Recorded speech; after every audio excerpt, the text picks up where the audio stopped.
Hello प्यारे बच्चों, आज हम बात करने वाले हैं अपने चैप्टर नंबर फर्स्ट के बारे में, जिसका नाम मैटर इन अवर सराउंडिंग। तो प्यारे बच्चों, आप लोग भी इसका नोट्स बनाते चलिएगा। ये हमारे केमिस्ट्री का पहला चैप्टर है, तो बहुत ध्यान से देखेंगे, आपको सारी चीज़ें क्लियर हो जाएगी। ठीक है, तो आप लोग नोट्स बनाते चलिएगा। देखिए प्यारे बच्चों, सबसे पहले हम लोग समझ लेते हैं कि जो हमारा मैटर है इसके बारे में हम सारी चीज़ जानेंगे। क्या क्या जानेंगे, हमारी इसकी फिजिकल प्रॉपर्टीज़ क्या होती है, इसकी कैरेक्टरिस्टिक्स क्या होती है, यानी कुल मिलाकर उसकी खासियत क्या होती है। तो चलिए हम लोग स्टार्ट करते हैं। तो सबसे पहले हम लोग समझ लेते हैं जो हमारा मैटर है यह बेसिकली क्या है। तो मैटर हम लोग बेसिकली हम लोग सब्सटेंस का करते हैं, मतलब अगर कोई भी आपकी चीज़ है उसको आप लोग मैटर कर सकते हैं। जैसे आपका वाटर है, ये भी क्या है, ये भी आपका मैटर है। आपका मिल्क है, ये भी क्या है, आपका मैटर है। इस तरीके के जितनी भी आपको चीज़ें हैं उसे सब लोग आप मैटर कर सकते हैं। तो मैटर को हम लोग एक तरीके से और क्या कर सकते हैं, हम लोग इसको सब्सटेंस भी कर सकते हैं। क्या कर सकते हैं कि सब्सटेंस भी हमारा एक मैटर ही है। ठीक है, मतलब दोनों एक ही वर्ड है। तो अब हम बात करते हैं प्यारे बच्चों, जो हमारा मैटर होता है इसके बारे में हम लोग कुछ और जानकारी लेते हैं कि जो हमारा मैटर होता है इसकी फिजिकल प्रॉपर्टीज़ क्या होती हैं। अब कोई पूछेगा सर फिजिकल प्रॉपर्टी मतलब कि जो हमारा देखने में बेसिकली आपका मैटर है कैसा रहता है और उसकी क्या क्या फिजिकल नज़रिए से उसकी क्या क्या खासियत है। तो हम लोग इसको डिस्कस कर लेते हैं। फिजिकल प्रॉपर्टीज़, तो इसकी बस दो ही फिजिकल प्रॉपर्टी हैं। पहली आपकी क्या इसकी फिजिकल प्रॉपर्टी है कि भैया जो मैटर होता है आपका किस चीज़ का बना होता है। तो मैटर आपका बेसिकली मेड ऑफ पार्टिकल, मतलब कि जो आपका मैटर वह किसका बना होगा, वह आपका पार्टिकल्स का बना होगा। ठीक है, देखिए एक बात मैं आप लोगों को और बता देता हूँ कि जो हमारा पार्टिकल होता है, आपको पूछेंगे सर पार्टिकल किसका बना होता है।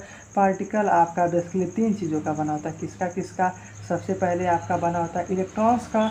अभी हम लोग इलेक्ट्रॉन, प्रोटॉन, न्यूट्रॉन के बारे में और जानकारी लेंगे, लेकिन उससे पहले मैं एक बार आप लोग रफ आइडिया दे देता हूँ कि जो हमारा पार्टिकल होता है वह किसका, इलेक्ट्रॉन का बना होता है, जिसको हम लोग ई माइनस से भी रिप्रेजेंट करते हैं। और अब दूसरा हमारा बना होता है प्रोटॉन का, यानी इन तीनों का कम्बिनेशन होता है। ठीक है, प्रोटॉन यानी पी पॉजिटिव, इसको हम लोग पी पॉजिटिव लिखते हैं। और तीसरा हमारा न्यूट्रॉन का बना होता है। किसका बना होता है, न्यूट्रॉन का। तो बस आप लोग ये बात हमें ध्यान में रखें, जो हमारा मैटर वह किस चीज़ का बना होता है, वह आपके पार्टिकल का बना होता है। अब कोई पूछेगा सर पार्टिकल किसका बना होता है, पार्टिकल आपके तीन चीज़ों का बना होता है, इलेक्ट्रॉन, प्रोटॉन और न्यूट्रॉन। ठीक है, समझ में आया। अब हम आगे इसकी एक और प्रॉपर्टी है कि जो हमारा पार्टिकल होता है वह बहुत ज़्यादा स्मॉल होता है, यानी जो मैटर, ये जो हमारा पार्टिकल है यह बहुत ज़्यादा स्मॉल होता है। इतना स्मॉल होता है कि इसे आप लोग देख नहीं सकते। ठीक है, जैसे मैं आप लोग एग्जांपल देता हूँ कि देखिए आप लोग पास एक मान लीजिए कंटेनर है, इसमें आप एक काम करिए, पहले वाटर ले लिए हैं, फिर एक पिंक कलर मिला दीजिए, या तो मान लीजिए आप लोग रेड कलर मिला रहे हैं। तो आप लोग देखेंगे जो रेड कलर तो बहुत धीरे धीरे नहीं ऐसे ऐसे करके मिलता रहता है। हाँ ना, बोलिए। बिल्कुल मिलता रहता है। तो कैसे मिलता है, तो भैया जो हमारा इस्तेमाल है, आप अच्छा पानी में जो मिला रहे हैं तो उसमें कहीं देख रहे हैं गैप है कि नहीं, बिल्कुल नहीं है। तो कहाँ पे ये मिल रहा है, तो प्यारे बच्चों ये इसलिए इस्तेमाल होता है जब बहुत चीज़ें, मान लीजिए छोटी छोटी चीज़ें हम इसको माइक्रोस्कोप से देखते हैं, तो भैया जो आपका कलर होता है बेसिकली जो गैप है बेसिकली वहाँ पे आकर अपना रह जाता है। तो अब लोग जिसको जूम करके देखते हैं तो वहाँ पे हमें जानता है भैया कि वो हमारा कलर हो जाता है। तो पहले हमारा कोई कलर नहीं था, फिर बाद में हमारा यह पानी कैसा हो जाता है, पानी आपका रेड कलर का हो जाता है। समझे। तो हमारे मैटर की फिजिकल दो प्रॉपर्टी है। पहली कि जो हमारा मैटर होता है वह किसका बना होता है, पार्टिकल का बना होता है। दूसरी बात कि जो हमारा मैटर होता है वह क्या होता है, वह बहुत ज़्यादा स्मॉल होता है। और एक बात और कि जो हमारे पार्टिकल में तीन चीज़ें होती है, कौन कौन, इलेक्ट्रॉन, प्रोटॉन और न्यूट्रॉन। ठीक है, अभी हम लोग और इसकी प्रॉपर्टी डिस्कस करेंगे। ठीक है, तो प्यारे बच्चों अब हम बात कर लेते हैं कैरेक्टरिस्टिक्स ऑफ मैटर के बारे में, यानी जो प्यारे बच्चों हमारा मैटर उसकी क्या क्या खासियत है। तो हम लोग इसकी तीन खासियत पढ़ने वाले हैं। पहला कि जो हमारा मैटर होता है उसके बीच में क्या होता है, स्पेस होता है। तो लिख लेते हैं मैटर हैव स्पेस। आप लोग भी लिखते चलिएगा matter have space between them, यानी जो हमारा मैटर उसके बीच में क्या होती है, स्पेस बिटवीन देम, उसमें जगह होती है। जैसे कैसे आप लोग इसको समझेंगे, जैसे मान लीजिए प्यारे बच्चों आप लोग कभी वाटर लेंगे, तो अच्छा ये बात बताइए जब इसमें वाटर में आप लोग शुगर मिलाते हैं तो शुगर आपका जाता कहाँ है, बताइए आप लोग। अगर स्पेस नहीं रहता तो जाता कहाँ है, आप लोग देखते हैं कुछ समय बाद ये हमारा पूरे तरीके से क्या हो जाता है, मिल जाता है।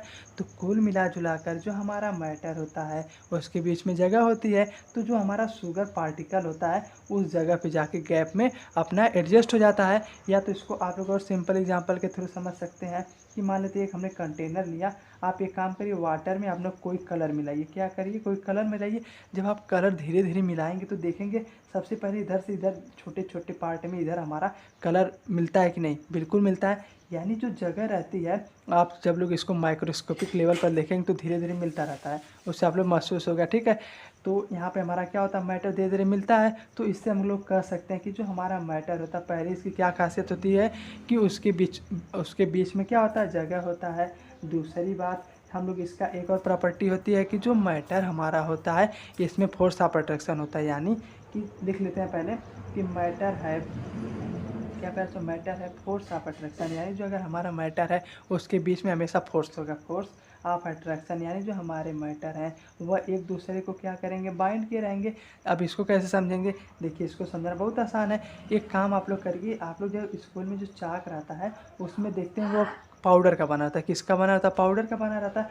तो आप लोग देखते हैं वो हमेशा बाइंड रहता है कि नहीं, बिल्कुल रहता है। क्यों बाइंड रहता है, क्योंकि जो आपका मान लेते हैं ये जो आपका एक पार्टिकल है दूसरे पार्टिकल को हमेशा आपस में क्या करते हैं, घिसते रहते हैं आसपास। तो इसके कारण क्या हो जाता है कि दोनों हमेशा आपस में चिपके रहते हैं।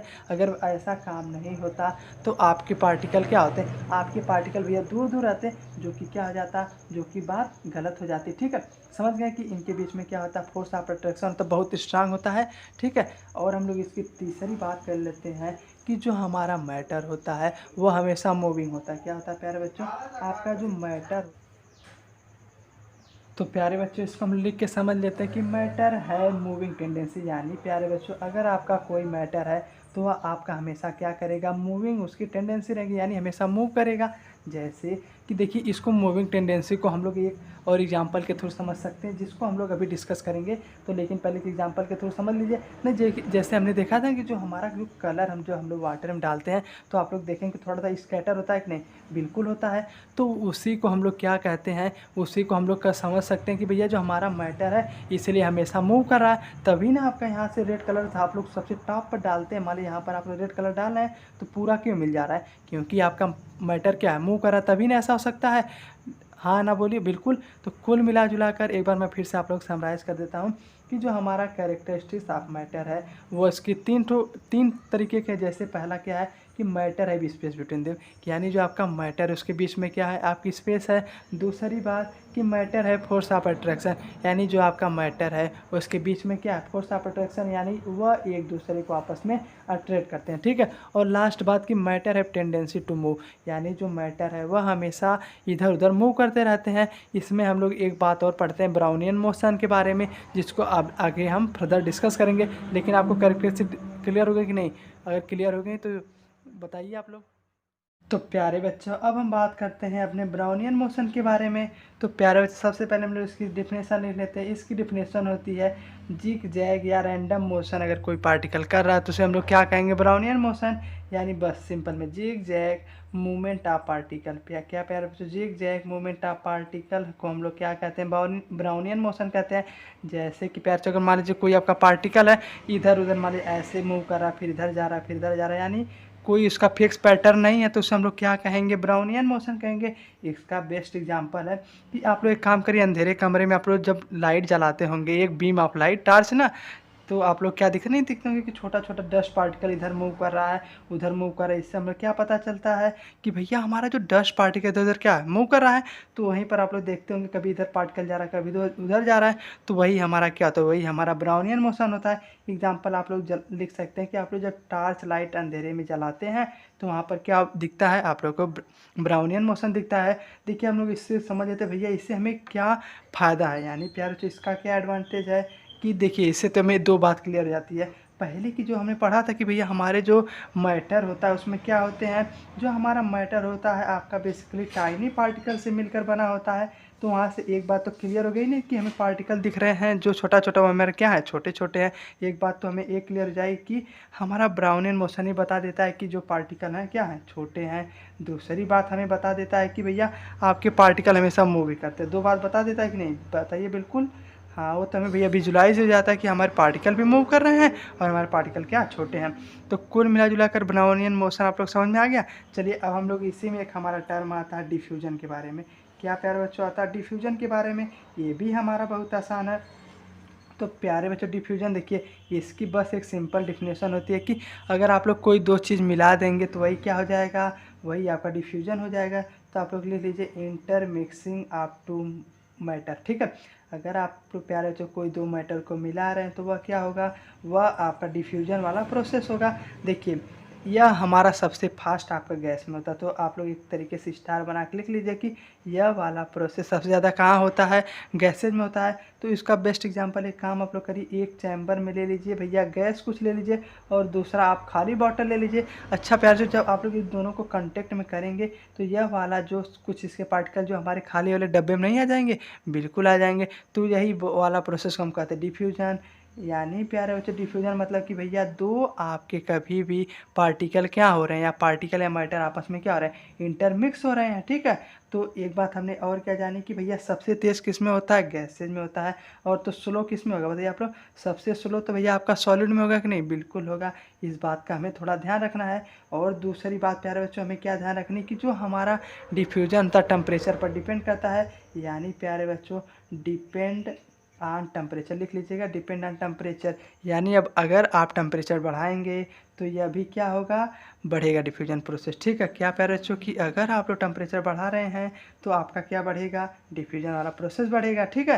देखिए इसका हम लोग एग्जांपल लेते हैं। आप लोग सेंट लगाते हैं तो जब आप लोग देखते होंगे भैया ये एक रूम में आप लोग सेंट लगा रहे हैं तो वह दूसरे रूम में स्प्रेड हो जाता है कि नहीं, बिल्कुल हो जाता है। तो वहाँ पे भी कौन सा प्रोसेस इन्वॉल्व होता है बताइए आप लोग, वहाँ पर भी प्यारे बच्चों डिफ्यूजन प्रोसेस इन्वॉल्व होता है। दूसरा आप लोग एक बेस्ट एग्जांपल ले सकते हैं कि आप लोग जब एक रूम में अगरबत्ती चलाते हैं तो दूसरे रूम में स्प्रेड होती है कि नहीं, बिल्कुल होती है। तो वहाँ पे भी प्यारे बच्चों कौन सा प्रोसेस होता है, वहाँ पे भी आपका डिफ्यूजन ही होता है, ठीक है। उसी तरीके से जितने भी हमारे अगर स्वादिष्ट खाना बन रहा है तो उसकी भी तो स्मेल आ जाती है, तो वहाँ पर भी आपका डिफ्यूजन होता है। लेकिन प्यारे बच्चों ये जो हमने दोनों पढ़ा भैया एग्जाम्पल कि भैया वन रूम से दूसरे रूम में ट्रांसफ़र हो रहा है, यह तो बात हमने कर ली कि भैया गैस के मामले में तो भैया इस तरीके से हो रहा है। कोई पूछेगा क्या सर लिक्विड में भी हो सकता है, बताइए आप लोग, हाँ बिल्कुल हो सकता है। इसका बेस्ट चलिए भैया एक लिक्विड वाले एक एग्जांपल हम लोग देख लेते हैं। लिक्विड में अच्छा ये बताइए आप लोग कभी इंक लिए हैं, तो इंक ले लीजिए, इंक को आप लोग पानी में ड्रॉप करिए, जो नहीं होता है तो देखेंगे भैया धीरे धीरे क्या होती है, स्प्रेड हो जाती है कि नहीं। तो वहाँ पे भैया आपका क्या होता है, डिफ्यूजन वाला प्रोसेस होता है, ठीक है। उसी तरीके से आप लोग और एग्जांपल ले सकते हैं कि आपका CO2 मिला है, ठीक है। हाँ CO2 भी कभी कभी देखते होंगे ना कि CO2 भी स्प्रेड होता है, वो सब क्या है, वो भी सब चीज़ें किस में है बताइए आप लोग, वो भी चीज़ें आपकी गैस में है। लेकिन कभी कभी आप लोग एक बात और हमें ध्यान रखनी है कि एक चीज़ हमारा आता है ड्राई आइस, क्या आता है प्यारे बच्चों, ड्राई आइस आता है। इसे स्टार करके हम लोग लिख लेते हैं कि ड्राई आइस एक्चुअली में सॉलिड जब आपका CO2 यानी आप लोग अगर कार्बन डाइऑक्साइड को क्या कर दे, सॉलिड कर दे, तो उसे हम लोग क्या कहते हैं, उससे हम ड्राई आइस कहते हैं, ठीक है। इसके बारे में ज़्यादा जानकारी नहीं लेनी है, बस हमें ध्यान रखना कि कोई हमें पूछ दे कि भैया ड्राई आइस क्या होता है, तो हम लोग बता देंगे। अगर कार्बन डाइऑक्साइड हमारा किस में है, सॉलिड में है, तो उसे हम लोग क्या कहेंगे, उससे हम लोग ड्राई आइस कहेंगे। एक बात क्लियर हो गई यहाँ से। देखिए अब तक हमने किस में डिस्कस किया, भाई गैस में भी तो डिफ्यूजन हो ही रहा है, उसी प्रकार हमारे लिक्विड में डिफ्यूजन हो रहा है। अब हम लोग थर्ड बात कर लेते हैं कि भैया क्या सॉलिड में भी आपका डिफ्यूजन होता है, तो बिल्कुल होता है। कैसे, तो प्यारे चीज़ जो हमारा प्रोसेस होता है बहुत धीरे होता है, क्या होता है प्यारे चो, बहुत धीरे धीरे होता है, ठीक है।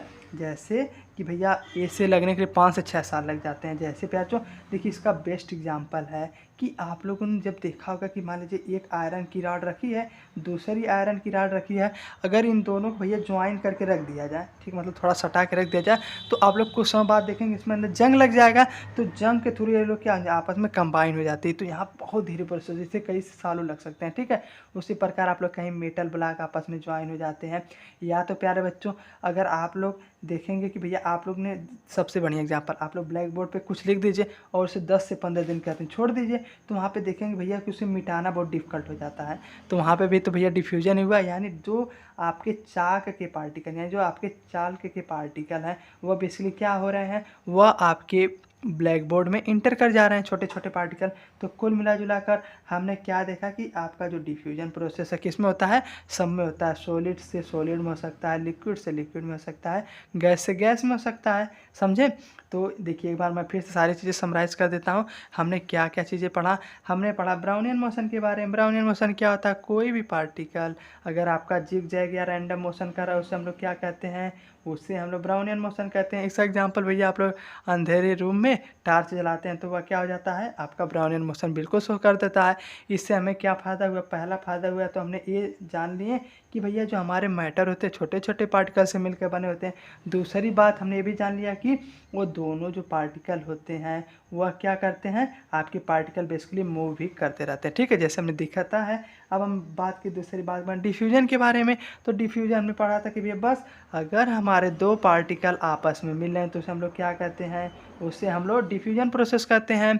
और डिफ्यूजन सबसे तेज़ किस में होता है, सबसे तेज़ आपका गैस में होता है। सबसे स्लो आपका किस में होता है, सॉलिड में होता है। ठीक है, सबसे स्लो किस में होता है, सॉलिड में होता है। उसी प्रकार प्यारे बच्चों हमने ये भी पढ़ा कि भैया यह आपका बिल्कुल टेम्परेचर पर डिपेंड करता है।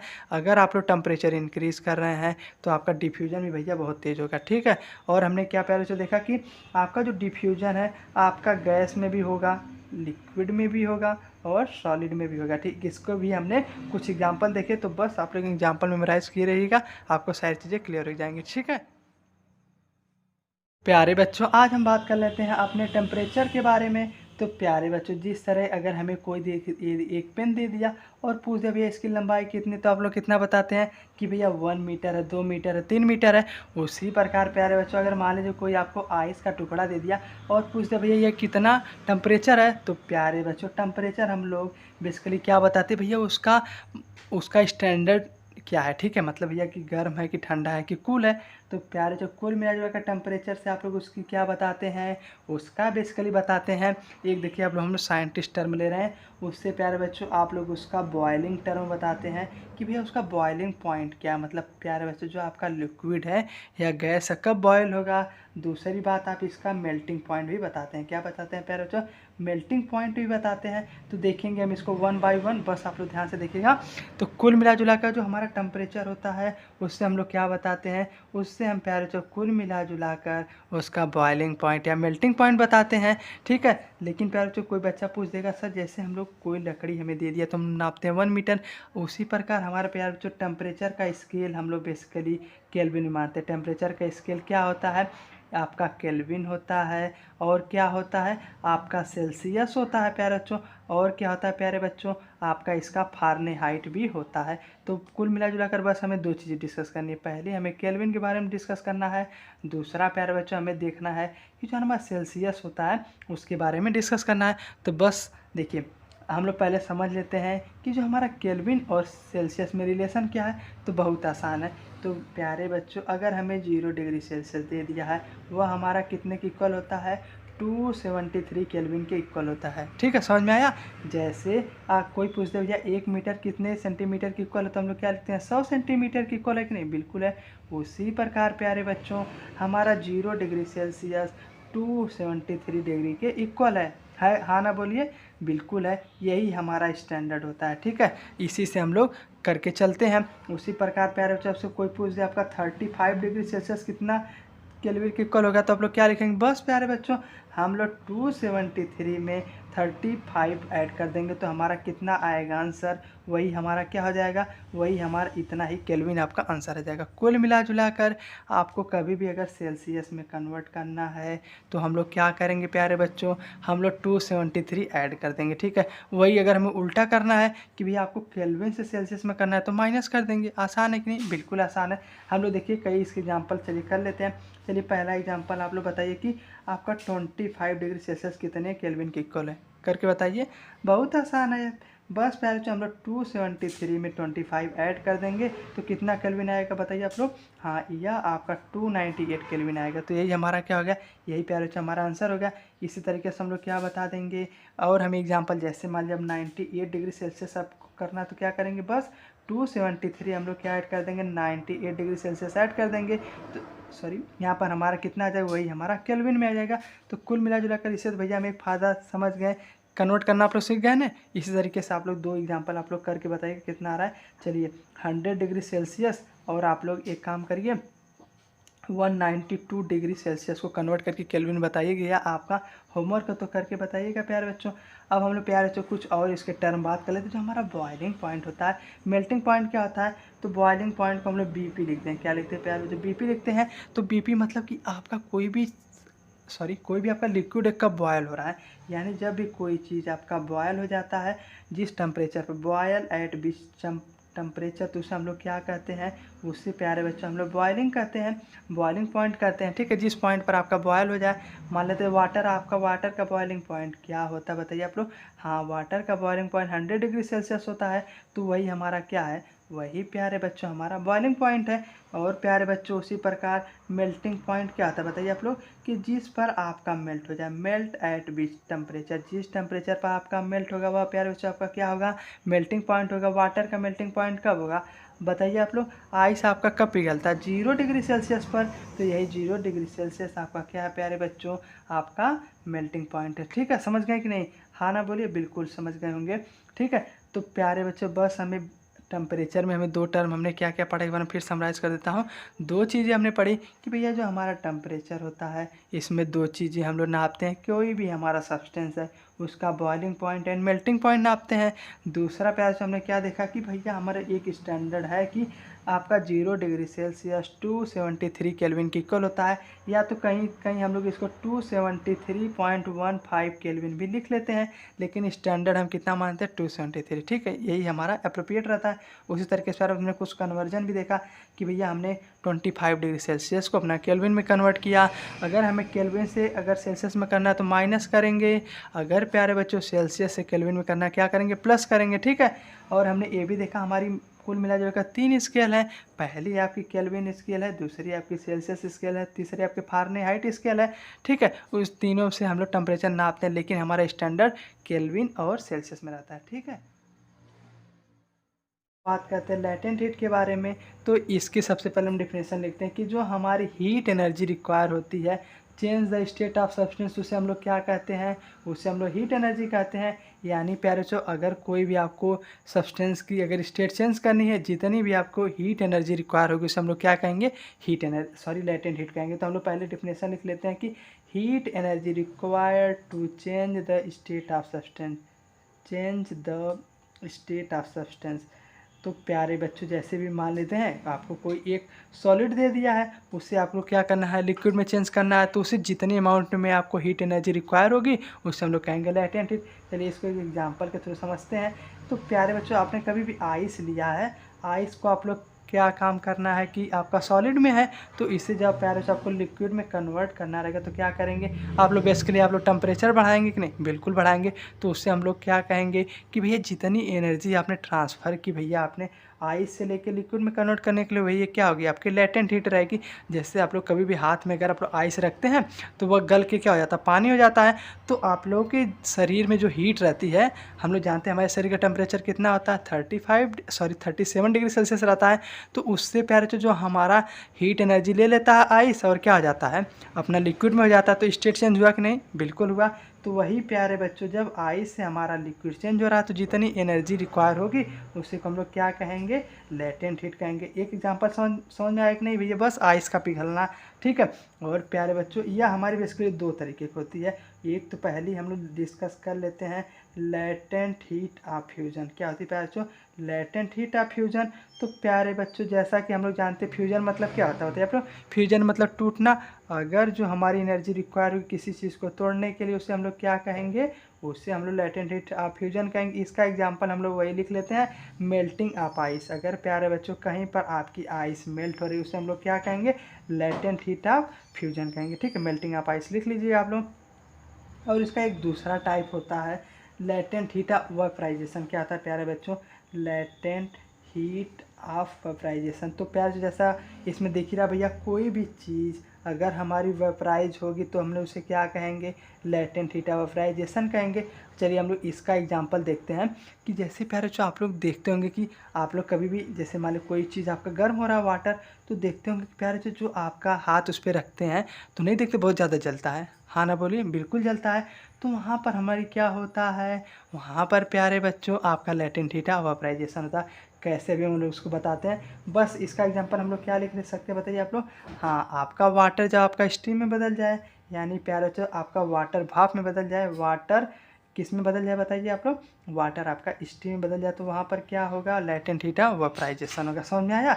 तो इसके दो टाइप है, कौन कौन से, लैटेंट हीट ऑफ फ्यूजन और लैटेंट हीट ऑफ वेपराइजेशन। और इसके एग्जांपल हमने पहला क्या, फ्यूजन मतलब टूटना, यानी आपकी मेल्टिंग ऑफ आइस किस कैटेगरी में आएगी, लेटेंट हीट ऑफ फ्यूजन में आएगी, और और वेपराइजेशन में वाटर आपका जब स्टीम में कन्वर्ट होती है तो हम लोग क्या कहेंगे बताइए आप लोग, स्टीम कहेंगे। या तो लेटेंट हीट ऑफ फ्यूजन में आप लोग ये भी लिख सकते हैं, जब भी कोई आपका चीज़ आपका सॉलिड से लिक्विड में कन्वर्ट हो तो उसे हम लोग क्या कहेंगे, लेटेंट हीट ऑफ फ्यूजन। बस हमें क्या ध्यान में रखना है कि भैया हमारी एनर्जी रिक्वायर होनी चाहिए, ठीक है। उसी प्रकार आपको वाटर जब स्टीम में कन्वर्ट होगा, यानी प्यार जब लिक्विड से गैस में कन्वर्जन होगा तो क्या होगा, हाँ आपका दूसरा वाला होगा, ठीक है, वेपराइजेशन होगा। लेकिन एनर्जी रिक्वायर जो रहेगी उससे हम लोग क्या कहेंगे, लेटेंट हीट कहेंगे। देखिए प्यार जो एक इसमें भी क्वेश्चन आ जाता है कि आप लोग को स्टीम बहुत ज़्यादा बर्न कर देती है, ठीक है। क्यों, ऐसा क्यों बताइए आप लोग।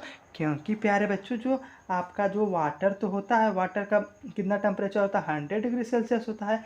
लेकिन प्यारे बच्चों अगर स्टीम है, स्टीम में तो आपका क्या नाम से, आपका स्टीम में आपका कुल मिला जुला कर वहाँ पे लेटेंट हीट भी इन्वॉल्व हो जाती है। क्या हो जाती है प्यारे बच्चों, लेटेंट हीट भी इन्वॉल्व हो जाती है, जिसके कारण उसके कारण क्या होता है, आपका बहुत ज़्यादा जल जाता है हाथ। इसलिए गर्म पानी या भाप से आप लोग बहुत ज़्यादा जलता है, ठीक है। ये बात आपको समझ में आई। तो देखिए लेटेंट हीट आप लोग पूरा क्लियर हो गया कि नहीं। बस हमें एक वर्ड में ध्यान रखना है कि जो हमारी हीट एनर्जी रिक्वायर होगी तो change the state of substance, मतलब जितनी भी आपकी एनर्जी रिक्वायर होगी आपका स्टेट चेंज करने के लिए उसे क्या कहेंगे, लेटेंट हीट कहेंगे। समझ में आया। तो प्यारे बच्चों अब हम कुछ और बात कर लेते हैं। देखिए एक बात, ये वाला जो हम लोग डायग्राम डिस्कस कर रहे हैं बेसिकली बहुत ज़्यादा मोस्ट इंपॉर्टेंट है। तो प्यारे बच्चों देखिए, अच्छा ये बताइए, अगर आप लोग सॉलिड से लिक्विड में कन्वर्ट करते हैं हम इसे क्या कहते हैं बताइए आप लोग। जब हम लोग सॉलिड से लिक्विड में कन्वर्ट करते थे हम इसको बेसिकली मेल्टिंग कहते हैं। ये डायग्राम जिस तरह हमें याद है उस तरह आप लोग भी याद होना चाहिए, ठीक है। उसी प्रकार इसका उल्टा हम लोग सॉलिड से लिक्विड में कन्वर्ट करेंगे तो इससे हम लोग क्या कहेंगे, इसको प्यारे बच्चों हम लोग फ्रीजिंग कहेंगे। क्या कहेंगे प्यारे बच्चों, फ्रीजिंग कहेंगे। उसी प्रकार अगर प्यारे बच्चों आप लोग सॉलिड से कोई सब्सटेंस गैस में चेंज कर रहे हैं तो उसे क्या कहेंगे, उसे प्यारे बच्चों सब्लिमेशन कहेंगे। क्या कहेंगे, सब्लिमेशन कहेंगे, ठीक है। समझ में आया। अभी मैं एक बार समराइज भी कर दूंगा। उसी प्रकार प्यारे बच्चों गैस से अगर आप लोग सॉलिड में कन्वर्ट करेंगे तो उसे क्या कहेंगे, उसको भी प्यारे बच्चे हम लोग सब्लिमेशन कहते हैं। यानी भैया चाहे आप लोग गैस से सॉलिड में करिए चाहे सॉलिड से गैस में करिए, दोनों में क्या होगा, सब्लिमेशन होगा। उसी प्रकार प्यारे बच्चों गैस से लिक्विड में कन्वर्ट करेंगे तो क्या होगा, आपका कंडेंसेशन होगा। क्या होगा, कंडेंसेशन होगा। उसी प्रकार प्यारे बच्चों अगर आप लोग लिक्विड से गैस में कन्वर्ट कर रहे हैं तो क्या होगा, इवापोरेशन होगा, ठीक है। अभी हम लोग इवापोरेशन पूरा प्रोसेस पढ़ेंगे, लेकिन बस आप लोग एक बात, ये वाला डायग्राम थोड़ा अच्छे से ध्यान रख लीजिएगा कि देखिए इस डायग्राम ने क्या क्या पढ़ा कि अगर हमारा सॉलिड से लिक्विड में कन्वर्ट होगा तो मेल्टिंग कहेंगे, मेरे साथ बोलिए, ठीक है। उसी प्रकार लिक्विड से गैस में लिक्विड से आप लोग सॉलिड में करिए तो क्या कहेंगे, उसे फ्रीजिंग कहेंगे, वही मतलब जम जाना, ठीक है। उसी प्रकार प्यारे जो चाहे आप लोग सॉलिड से गैस में करिए चाहे गैस से सॉलिड में करिए, वह क्या प्रोसेस होता है, वह प्यारे बच्चों आपका सब्लिमेशन प्रोसेस होता है। उसी प्रकार प्यारे बच्चों गैस से आप लोग लिक्विड में कन्वर्ट करेंगे, कंडेंसेशन कहेंगे। उसी प्रकार प्यारे बच्चों अगर लिक्विड से गैस में क्या कहेंगे, इवापोरेशन कहेंगे। तो आज के लिए प्यारे बच्चों इतना ही। देखिए इसमें हमने क्या क्या पढ़ा, लेटेंट हीट पढ़ा और क्या पढ़ा, ये वाला डायग्राम पढ़ा। तो इसे बहुत ध्यान से याद कर लीजिएगा, ठीक है। कोई डाउट हो तो पूछिए। आज के लिए धन्यवाद। अरे बच्चों अब हम बात करते हैं इवापोरेशन प्रोसेस के बारे में। तो बहुत ध्यान से देखिएगा, ये वाला हमारा लास्ट टॉपिक है, बहुत इंटरेस्टिंग भी, ठीक है। तो प्यारे बच्चों अब कोई पूछेगा सर इवापोरेशन क्या होता है, तो मैंने बताया था कि प्यारे बच्चों जब भी हमारा कोई भी लिक्विड है अगर वह हमारा गैस में कन्वर्ट होगा तो हम लोग क्या कहते थे, उसको इवापोरेशन कहते थे। यही प्रोसेस हमारा क्या होता है, इवापोरेशन होता है। बस एक लाइन में आप लोग ध्यान रख लीजिएगा, जब भी हमारा कभी भी लिक्विड आपका गैस में कन्वर्ट हो जाए तो उसे हम लोग क्या कहेंगे, उसे हम लोग इवापोरेशन कहेंगे। इसका बेस्ट एग्जांपल अभी हम लोग बहुत सारे एग्जांपल डिस्कस करेंगे। जैसे बेस्ट एग्जांपल क्या है कि भैया आप लोग कपड़ा गीला है उसे धूप में सुखाते हैं तो आप लोग का क्या जो कपड़ा है उसमें का आपका लिक्विड क्या हो जाए, इवापोरेट हो जाता है। होता है कि नहीं, बिल्कुल होता है। तो वही प्यारे बच्चों वही प्रोसेस हमारा क्या होता है, इवापोरेशन प्रोसेस होता है। उसी प्रकार आप लोग देखते होंगे कि समुद्र में साल्ट निकाला जाता है तो वह भी किस कैटेगरी में आता है, इवापोरेशन में आता है। तो प्यारे बच्चों इवापोरेशन हमारे मुख्य रूप से 4 चीज़ों पर डिपेंड होता है। किस पर डिपेंड होता है, सबसे पहला हमारा टेम्परेचर पर डिपेंड होता है। किस पे प्यारे बच्चों, टेम्परेचर पर। दूसरा प्यारे बच्चों आपके सरफेस एरिया पर। किस पे प्यारे बच्चों, सरफेस एरिया पर। अभी हम लोग सारी चीज़ें डिस्कस करेंगे, ठीक है। और तीसरा हमारा किस पर प्यारे बच्चों, ह्यूमिडिटी, यानी प्यारे बच्चों कितनी आपकी एयर में मॉइस्चर है, ठीक है। और फोर्थ पॉइंट हमारे किस पर डिपेंड करता है, विंड स्पीड के बारे में। किस पर डिपेंड करता है प्यारे बच्चों, विंड स्पीड के बारे में, ठीक है। तो चलिए वन बाय वन डिस्कस करते हैं। तो प्यारे बच्चों चलिए इसका एग्जांपल मैं देता हूँ आप लोगों को। आप लोग देखो समर सीजन में आप लोग कपड़ा बहुत जल्दी सूखता है कि नहीं? बिल्कुल सूखता है। क्यों? क्योंकि वहाँ पर टेम्परेचर क्या रहता है? ज़्यादा रहता है। तो हम लोग कह सकते हैं जितना ज़्यादा हमारा टेम्परेचर रहेगा उतना ही ज़्यादा क्या रहेगा बताइए आप लोग? हाँ, उतना ही ज़्यादा रेट ऑफ इवापोरेशन होगा। तो हम लोग लिख सकते हैं रेट ऑफ इवापोरेशन, यहाँ पे जो rate of evaporation depend on temperature. ठीक है, डिपेंड ऑन टेम्परेचर। ठीक है प्यारे बच्चों, तो बस एक बात हमारा क्लियर होगी, जितना ज़्यादा आपका टेम्परेचर रहेगा उतना ही ज़्यादा आपका इवापोरेशन प्रोसेस होगा। ठीक है, और दूसरी बात हम कहते हैं सरफेस एरिया के बारे में। कोई पूछेगा सर सरफेस एरिया क्या होता है? सरफेस एरिया मतलब कि प्यारे बच्चों कोई भी चीज़ जितना ज़्यादा एरिया में होगी, जैसे कि प्यारे बच्चों एक काम करिएगा आप लोग, आप समर सीजन में एक छोटी सी बाल्टी में वाटर रख दीजिएगा और एक बड़ा सा बर्तन लेकर चौड़ा रहे उसमें रख दीजिएगा वाटर। सबसे पहले किस में इवापोरेट होगा? ऑब्वियस सी बात है, आपका एग्जांपल के थ्रू आप लोग थाली में रख दीजिए पानी और एक गिलास में रख दीजिए। सबसे पहले किस में इवापोरेशन होगा ज़्यादा? हाँ बहुत सही, थाली में ही होगा। तो कुल मिला जुला कर जिसका एरिया ज़्यादा हो, मतलब जो जितना बड़ा होगा उसका उतने में सरफेस एरिया पर डिपेंड करेगा। यानी हमारा ए भी क्या है? डिपेंड कर रहा है, जितना ज़्यादा आपका सरफेस एरिया उतना जल्दी आपका इवापोरेशन प्रोसेस होगा। अब प्यारे बच्चों हम बात कर देते हैं ह्यूमिडिटी के बारे में। तो ह्यूमिडिटी मतलब आप लोग समझ लीजिए कि जब एयर में जितना मॉइस्चर प्रेजेंट रहे, क्या प्यारे बच्चों? एयर में मॉइस्चर जितना प्रेजेंट रहेगा उसे क्या कहते हैं? ह्यूमिडिटी कहते हैं। जैसे प्यारे बच्चों कि देखिए इसका एग्जांपल समझते हैं, जब आप लोग बरसात के सीज़न में आप लोग कपड़ा जल्दी सूखता है? नहीं सूखता है जल्दी। क्यों? क्योंकि प्यारे जो हमारा एयर है, एयर में आपका वाटर भी है और क्या है? ड्राई पार्टिकल भी है। तो आपका वाटर जो है यहाँ पर जाकर जल्दी रह नहीं पाता है, जिसके का होता क्या है कि भैया आपका कपड़ा देर में सूखता है। तो कुल मिला जुला कर अगर अगर ह्यूमिडिटी ज़्यादा है तो आपका इवापोरेशन क्या होगा? कम होगा। ठीक है, मतलब भैया जितना ज़्यादा ह्यूमिडिटी उतना कम इवापोरेशन, क्योंकि भैया वाटर पार्टिकल पहले से एयर में मौजूद है तो आपका पार्टिकल और एयर पार्टिकल जाएगा कहाँ? ठीक है, समझ में आया? उसी प्रकार पे जो विंड स्पीड, तो आप लोग देखते होंगे प्यारे बच्चों वही कपड़ा लग एग्जाम्पल, जितना तेज़ हवा चलती है उतना तेज़ हमारा कपड़ा सूखता है। तो कुल मिला जुला कर प्यारे बच्चों जितनी ज़्यादा आपकी विंड स्पीड उतना ही ज़्यादा आपका क्या होगा? उसका इवापोरेशन भी होगा। ठीक है, तो अब हम लोग प्यारे बच्चों कुछ कॉमन एग्जांपल डिस्कस कर लेते हैं। तो आप लोग समझा कि जो हमारे इवापोरेशन किन किन 4 चीज़ों पर डिपेंड करता है। पहला आपका टेम्परेचर पर भी है, जितना ज़्यादा टेम्परेचर उतना ज़्यादा इवापोरेशन। उसी प्रकार सरफेस एरिया भी डिपेंड करता है, ह्यूमिडिटी और विंड स्पीड के बारे में। अब हम प्यारे बच्चों कुछ एग्जांपल समझ लेते हैं।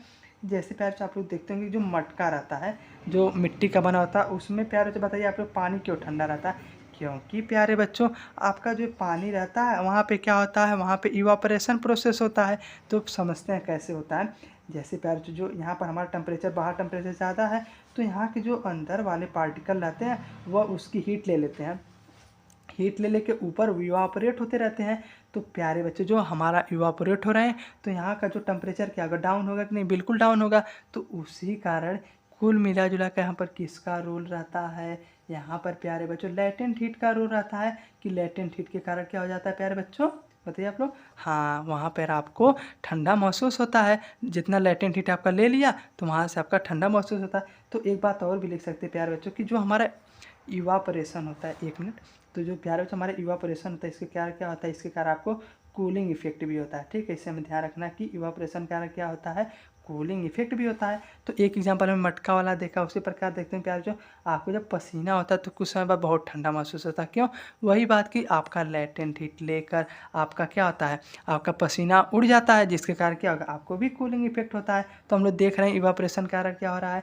कूलिंग इफेक्ट हो रहा है कि नहीं? बिल्कुल हो रहा है। और प्यारे बच्चों इसी तरीके से हमें गर्मी में क्या कॉटन का कपड़ा पहनते हैं? क्यों? क्योंकि वह आपके पसीने को क्या बहुत अच्छे से तरीके से क्या करता है? बताइए आप लोग। बहुत अच्छे से सोख लेता है। ठीक है, उसी प्रकार प्यारे आप लोग देखते होंगे कि आपको गर्मी वर्मी में, ठीक है, यहाँ पर देखो वाटर पार्टिकल यहाँ पे चिपके रहते हैं। अधिकतर बरसात में ऐसा भी क्यों होता है? ऐसा भी प्यारे जो इवापोरेशन प्रोसेस से होता है कि भैया आपके इवापोरेट हो कर सारा उड़ जाता है। तो बस कुल मिला जुला कर हमें 2 बात का ध्यान रखना कि यहाँ पर मेन रूप से लेटेंट हीट का रोल रहता है और प्यारे बच्चों टेम्परेचर का रोल रहता है। ठीक है, अब कोई पूछेगा लेटेंट हीट का, तो मैंने बताया था कि भैया जितनी एनर्जी रिक्वायर होगी वही क्या होगा? लेटेंट हीट कंप्लीट होगी। ठीक है, तो कुल मिला जुला कर यही आपके चैप्टर में था। ठीक है, अगर प्यारे बच्चों आपको कोई डाउट हो तो पूछिए। आज के लिए धन्यवाद। यहाँ तक आ चुके चैनल को सब्सक्राइब और बहुत सारे वीडियो देखने के लिए हमारे चैनल कर सकते हैं सब्सक्राइब। आज के लिए धन्यवाद।